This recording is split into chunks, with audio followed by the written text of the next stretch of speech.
आज हम लोग सीखने वाले हैं लॉजिक गेट्स।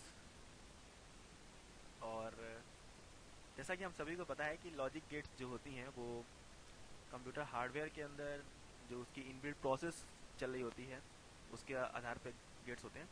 हर एक गेट्स होते हैं वो उनका एक अपना अलग अलग काम होता है। जैसे एंड होता है, और होता है, नॉट होता है, नॉर होता है, नैंड होता है, एक्सॉर होता है और एक्सनॉर होता है। दोनों में दो एप्लीकेशंस चलती हैं। एक चलती है ट्रुथ टेबल जो कि उसकी एक सारणी होती है जिसको कि हिंदी में बोलते हैं सत्यता सारणी, और दूसरा होता है लॉजिक डायग्राम। लॉजिक डायग्राम की मदद से हम लोग ये समझते हैं कि किस तरह से वो सर्किट काम किया होगा, किस तरह से उसमें इनपुट आगे गया होगा या नहीं गया होगा। और ट्रुथ टेबल में जो होती है वो बाइनरी डिजिट्स की मदद से रिप्रेजेंटेशन किया जाता है। मैं सबसे पहले आपको इस स्क्रीन बताना चाहूँगा कि ये जो पार्ट है हमारा, ये जो आप ब्लैंक पार्ट देख रहे हैं, माउस का कर्सर ध्यान दीजिएगा। ये जो ब्लैंक पार्ट देख रहे हैं यहाँ पर डिस्क्रिप्शन होगा, जो भी मैं आपको समझाऊंगा उसका डिस्क्रिप्शन यहाँ पे दूंगा।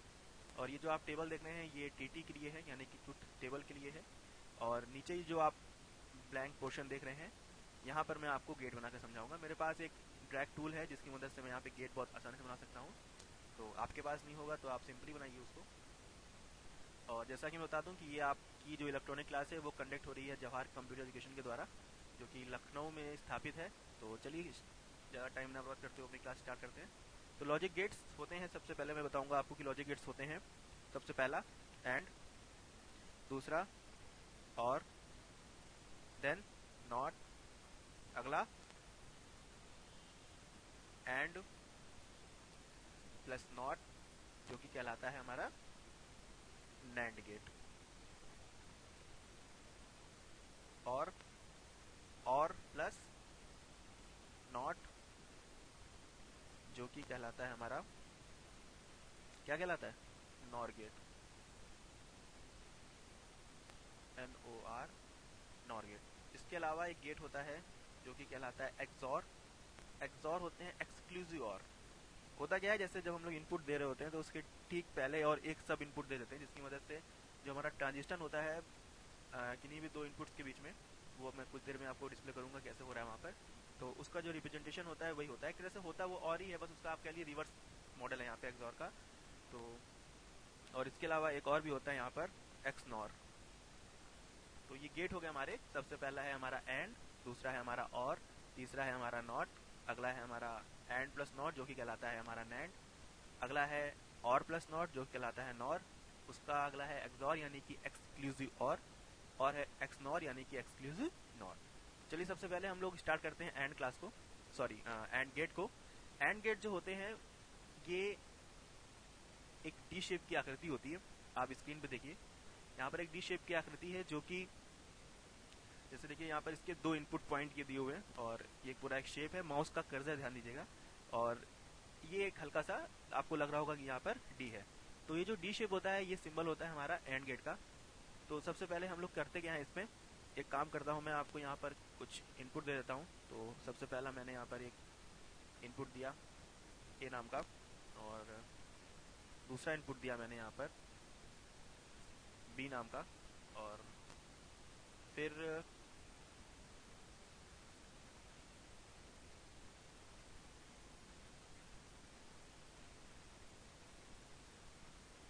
ए और बी नाम के मैंने इनपुट दिए, और फिर उसके बाद एक आउटपुट देता हूँ मैं यहाँ पे आपको सी नाम का। ठीक है,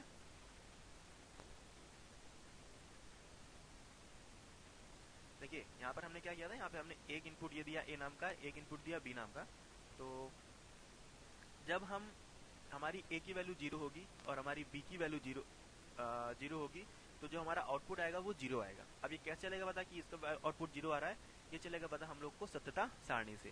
तो चलिए यहाँ पर सत्यता सारणी में आ जाते हैं। सबसे पहले 0 0 1 1 0 1 0 और 1। एंड गेट जो होता है इसका जो सिंबल होता है वो होता है, जैसे मान लीजिए सी का अगर आउटपुट है हमारा, ठीक है, और ए और बी हमारे इनपुट हैं, तो सी बराबर जो वैल्यू होगी वो क्या होगी, वो होगी ए डॉट बी। मैथमेटिक्स में सिंपल आपको पता है कि डॉट हमारा मल्टीप्लाई फैक्टर होता है, यहाँ पर भी कुछ इसी तरह काम करता है। तो खैर यहाँ पर हम लोग डॉट ऑपरेटर यूज करते हैं, तो बीच में डॉट लगाता हूँ मैं।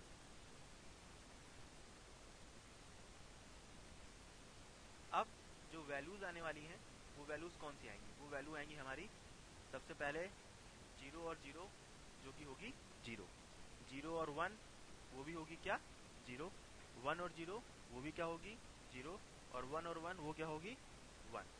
तो जैसे मान लीजिए हमारा जो इनपुट है, ठीक है, सबसे पहले मान लीजिए ये वेरिएबल हो गया यहाँ पे, इस वेरिएबल को हमने नाम दिया a, इस वेरिएबल को हमने नाम दे दिया b, और इसको हमने नाम दे दिया c, ठीक है। तो जैसे हमने कहा कि हमारा a 0 है, a 0 मतलब a की जो ये वैल्यू है ये हमने यहाँ पे कुछ नहीं जा रही है, 0 का मतलब होता है कुछ भी नहीं जा रही है। तो अगर हमारी a की वैल्यू है वहाँ पर कुछ भी नहीं जा रही है, तो हमने ये ऑफ कर दिया। तो यहाँ पर देखिए आप, ये जो रेड लाइन है इसका मतलब है यहाँ से जो वैल्यू है वो अगली पास होगी। मगर जब हमने इसको ऑफ मोड पर डाला, यानी कि इसकी जो वैल्यू है जब यहाँ पे ऑफ लिख जाए तो समझिएगा कि इसकी वैल्यू 0 आ रही है यहाँ पे। तो जो इसकी वैल्यू 0 है वो सर्किट को ब्रेक कर देगी, तो यहाँ पर भी जो वैल्यू होगी वो क्या होगी, हमारा सर्किट, देखिए यहाँ ब्लैक लाइन है, इसका मतलब सर्किट हमारा ऑफ है। तो जब सर्किट हमारा यहाँ पर ऑफ हो गया तो इससे ये चल रहा है पता कि अगर हमारा इनपुट जो है ए का 0 है और बी का भी 0 है, दोनों ऑफ है, तो उस केस में क्या सी की वैल्यू भी 0 आनी है। इसी तरह से अगर हमारा ए की वैल्यू जो है वो 0 है मगर बी की वैल्यू जो है वो 1 है, यानी कि बी हमारा ऑन हो गया, तब भी जो वैल्यू है, देखिए यहाँ पे लाइन ब्लैक है हमारी, तब भी वो हमारी वैल्यू है वो 0 होगी, यानी सर्किट हमारा काम नहीं करेगा। इसी तरह से चाहे वो ए की वैल्यू 1 हो और बी की 0 हो तब भी वो काम नहीं करेगा। जब दोनों वैल्यू 1 होंगी यानी दोनों वैल्यू ऑन होंगी, तो देखिए यहाँ पर जो हमारा डायग्राम है वो सर्किट हमारा ऑन होगा और यहाँ पे अगली वैल्यू जो है वो प्रोसेस कर जाएगी। तो ये था हमारा एंड गेट, और अगले गेट अगले ट्यूटोरियल में पढ़ते हैं हम लोग। Thank you so much.